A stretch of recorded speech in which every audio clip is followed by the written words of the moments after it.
And Dr. Bharat Peninah, Senior Clinical Lecturer at University of Exeter Medical School.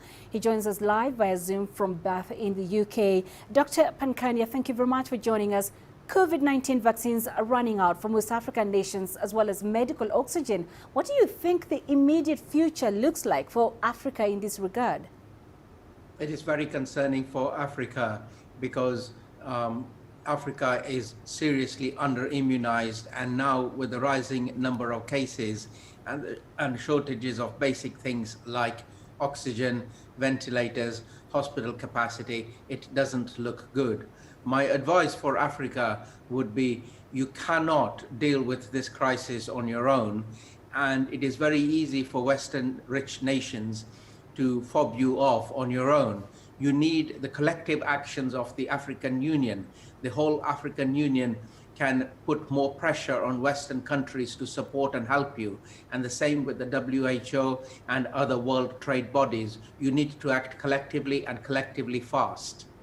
As you mentioned, accepting that vaccine supplies from the major manufacturers might continue to be slow to arrive for Africa for a while. So what are the practical options out there for the continent in containing the surge in COVID-19 infections?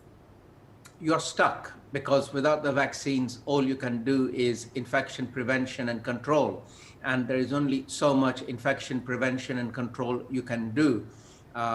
Because when you have to go to work in factories, public transport, crowded buses, etc., it is very, very difficult to do infection control.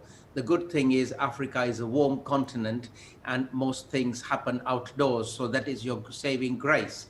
But this is an aerosol spread infection, and you need to again buy good quality masks and wear them properly, especially indoors. But really, you need help, and you need help very fast from the richer nations, and you need the African Union to clearly say, help us, or else in the future we will have to think again about cooperating and working with you. All right, so speaking of help, the G7 pledged 1 billion doses of COVID-19 vaccines for poorer nations. How do you see this playing out in terms of speed of delivery and inoculation?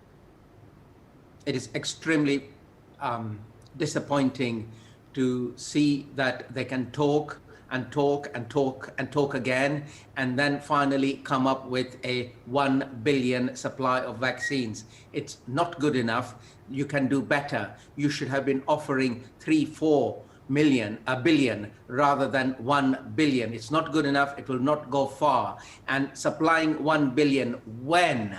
It should not be a case of we will supply it to you when we can. It should be a case of we will supply it to you because we care and we are honest, and we will supply it to you immediately or within the next 3 months. There is no line about when you will get it. It's only you will get it.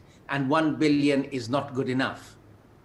Thank you, Doctor. That's Dr. Bharat Peninah, Senior Clinical Lecturer at University of Exeter Medical School, speaking to us from Bath in the UK.